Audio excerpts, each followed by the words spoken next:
Hey everybody, it's December 11th, 2017, and trying to clear my head before the madness begins. I'm working on this Dragon Ball cover, and it's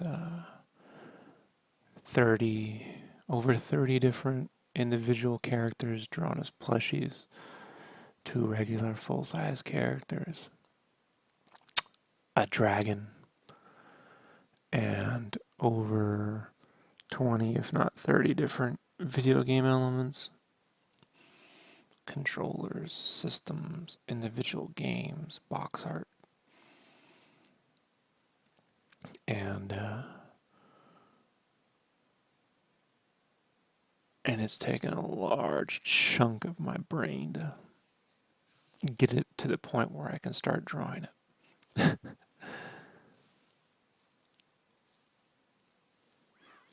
You know, I had this idea years ago when I was in high school. Uh,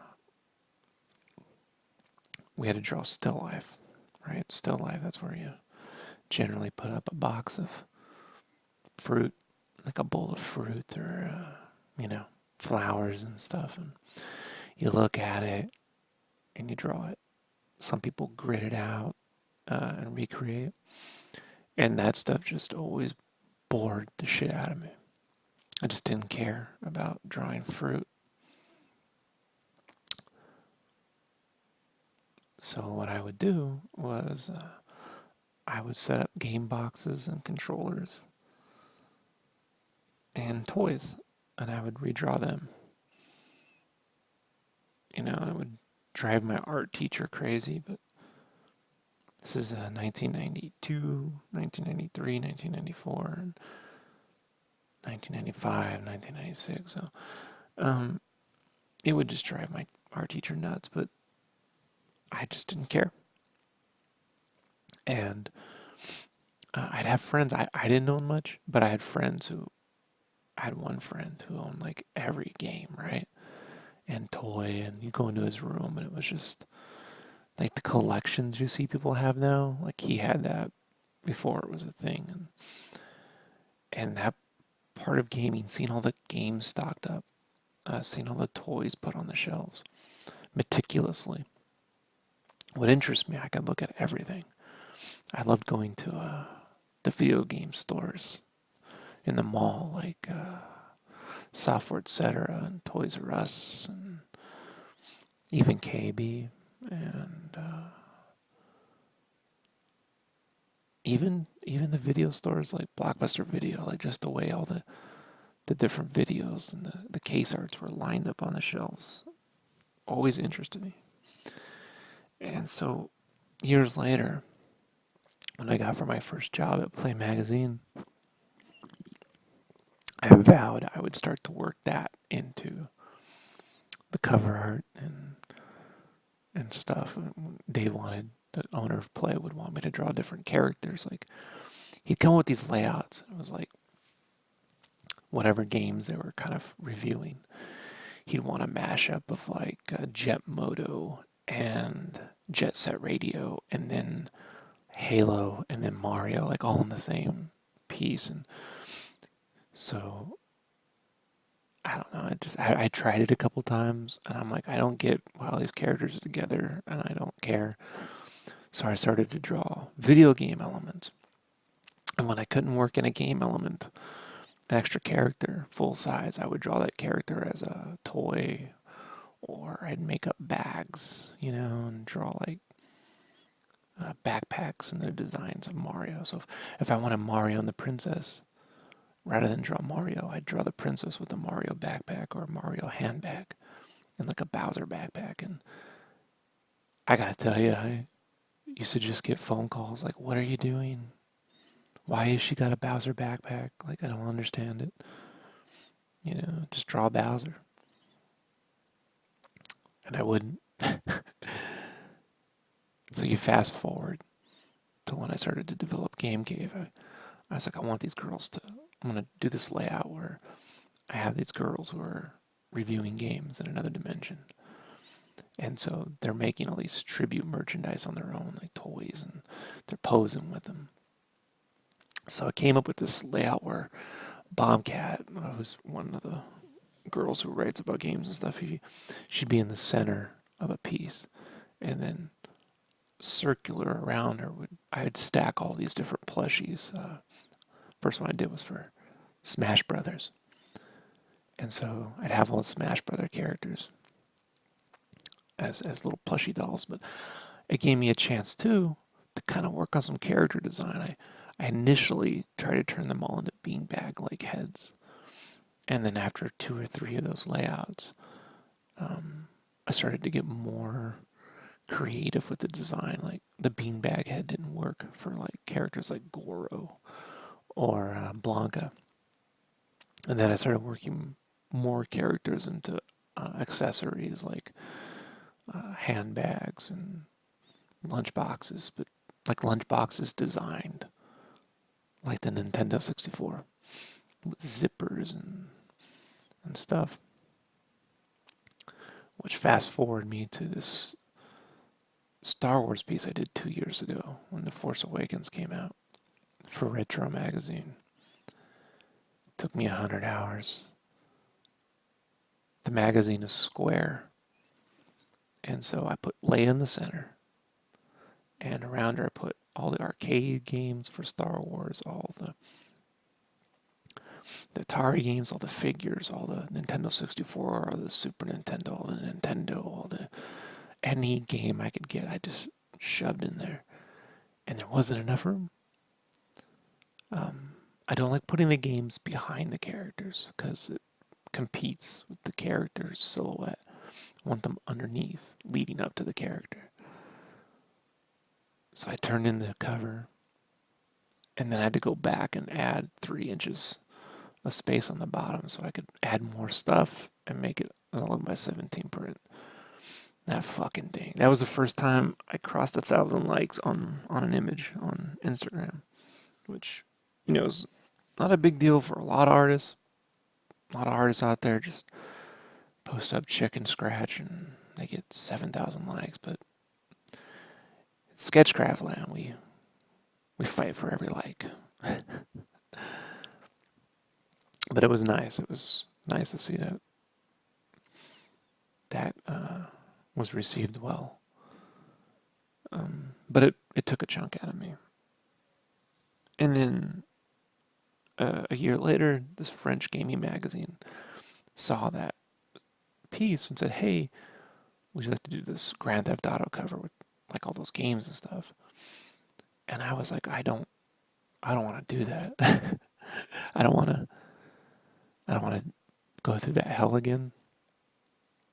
But I still can't do something a little simpler, so I came up with this layout of 5 guys from the different games, one from each game, trying to like steal a bunch of games and money and stuff from this vault and whatever.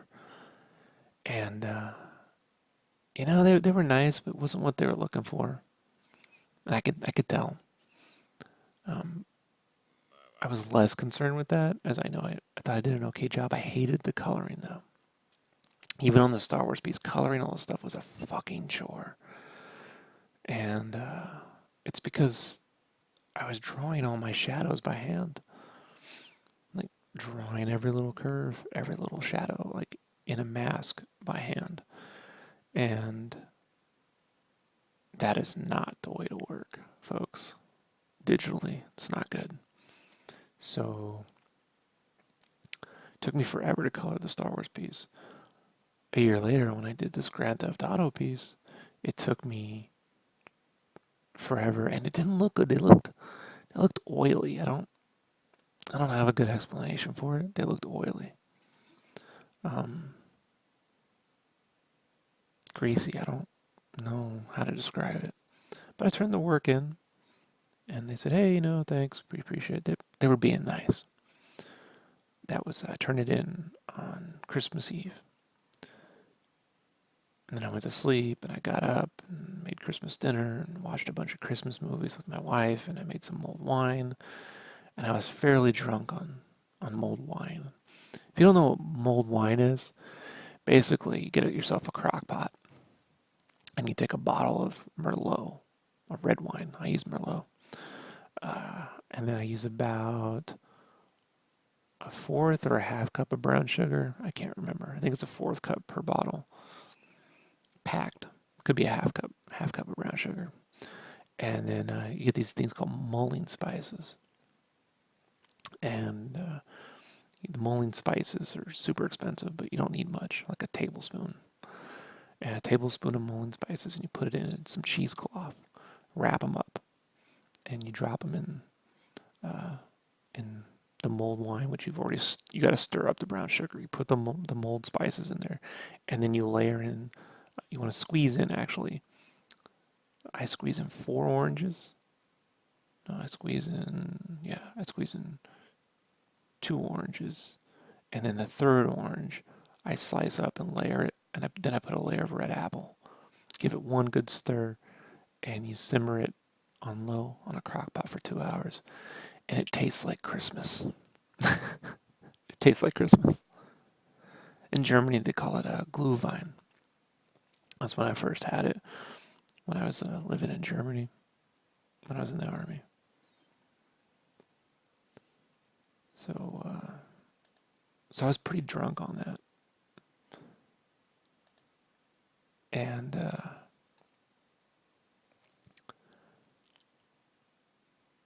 I got back to my room, and I looked at the piece that I had colored, and I turned off all the rendering and just did the flats. And I just started using I could see my colors were flat. I thought about the art 3-dimensionally, but the way the color went over the character and the folds of their shirts and their pants and their muscles was flat. And so using the Lasso Tool, I started to draw in I filled it up with shade, and then I knocked out the light source with the Lasso Tool by selecting where the highlights would be and deleting that. And then I started doing a little bit of airbrushing on top of that. And within an hour, I had a completely different way of coloring using the Lasso Tool and refining the edge in Photoshop. You can refine the edge. So in Photoshop, when you select things with the Lasso Tool, it's going to end up like a little janky. But if you go into select, refine edge in Photoshop, you can make that janky edge more rounded, smooth. So I set that to a hotkey, so I could do 1, 2, 3, 4 steps, however many I needed. And then I also made another hotkey for contracting my selections. So I could select once, airbrush out some of the light, say 50%, contract again 2 or 3 times, refine the edge, and then adjust the selection a little bit to the left or a little bit to the right, depending on where the hotspot is, and then delete some more to add in the light sources. And I started to have this layered effect. It was similar to, it's like they used to call it cuts and grads, but I'm not using gradients, so I'm using the Lasso Tool. And so I recolored the whole piece that night and just went, fuck. And I sent it off to them. I said, hey, for what it's worth, I recolored it. And they were like, oh, thank God, that looks much better. Which I knew. They didn't tell me. And folks, a lot of times, like sometimes you're going to get these clients that tell you, that shit sucks. We don't like it. Half the time, they're not going to tell you. They're just going to say, oh, thanks. And then they just never do business with you again. So, but that made coloring so much easier. So this past year, I've been just trying that coloring technique on everything. Rough pencils, rough inks, clean pencils, like with Ashley's art. And then I got this Game Informer cover. And the Game Informer cover was based off, they had seen that Leia piece I had done, the Star Wars piece. And so that gave me a chance to do a lot of details and a different layout because they needed 100 different games represented. I got up to 75 before I was like, no more. But coloring it was just not hard. You know, I mean, it's exhausting, but it wasn't hard. I could not have done that 6 months before that. So now we're at this Dragon Ball Z cover, the gaming magazine from France. They said, hey, we want to do a Dragon Ball Z cover. You know, you up for it? And I said, sure. And they're like, we would like, you know, the line art to be a little bit more rounder and stuff than last time. I don't know. And they weren't always happy with the Grand Theft Auto piece, but I said, okay. And then I had this problem. I have these power prints to do. And one of the power prints is the Dragon Ball Z piece. And I did this Dragon Ball Z layout. You can go on my DeviantArt, type in Dragon Ball, and you'll find it there. And when I did it, it's just like 4 or 5 characters. And believe me, I just heard it from everyone. They're like, well, I wanted to see you draw this character, that character. It's just not, you know, it's not amazing, you know. And I was like, when I did it, I'm like, I don't give a shit, man. But now I have this cover, so I'm like, fuck it. If they want a layup piece, I'm going to give them a Star Wars layup piece. I don't know how they're going to fit that on their cover, but I'm going to make one, and they can crop it however the fuck they want. But that'll solve this power prints thing where I didn't represent enough characters. It's taken me 4 or 5 days just to get it to this point. Technically, I've already drawn it in a way because the way I've laid out the plushies, they've already had 2 passes of art on each one. But so it's not like I'm drawing it from a roughie. Like, these are cleanup lines so it's like I've already drawn 2 passes. I don't know how to describe that, folks. Like, generally, I would just blop in some color and be like, these will be plushies. But the magazine people, they have a hard time seeing my roughies. They have a hard time understanding. So I went in and made sure each thing was at a level that they could understand. And I didn't want to do it, you know? Didn't want to do it. But I've been forcing myself to, one little fucking piece at a time, and one little character at a time. And each plushie, it's not like I'm drawing little beanbag heads and changing the colors of the outfits. I'm trying to make them more representative of the characters. And some of them have chibi heads. Some of them they're just, you know, like plushie versions of the characters. And so each character is design work in of itself, on top of the layout, on top of the research of what games were popular. No one's done a Dragon Ball Z piece featuring all the games. I don't think ever. So it's just like, I didn't know how many fucking Dragon Ball Z games there were. They date back to the first NES. There was a Dragon Ball game on the Famicom in Japan, and when it came over here, they renamed it Dragon Power. There's a preview for it in the first issue of Nintendo Power magazine, which I remember seeing because it had this cool the dragon,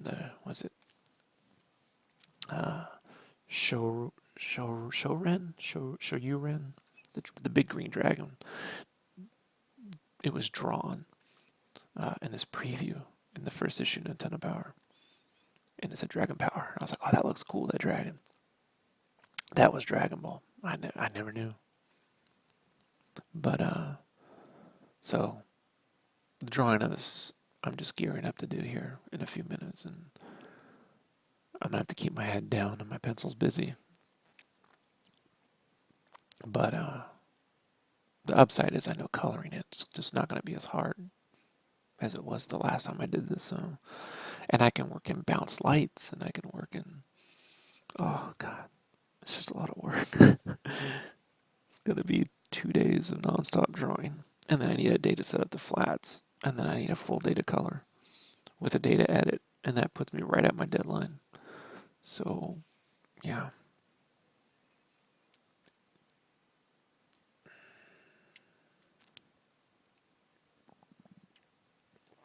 Got my brain coffee.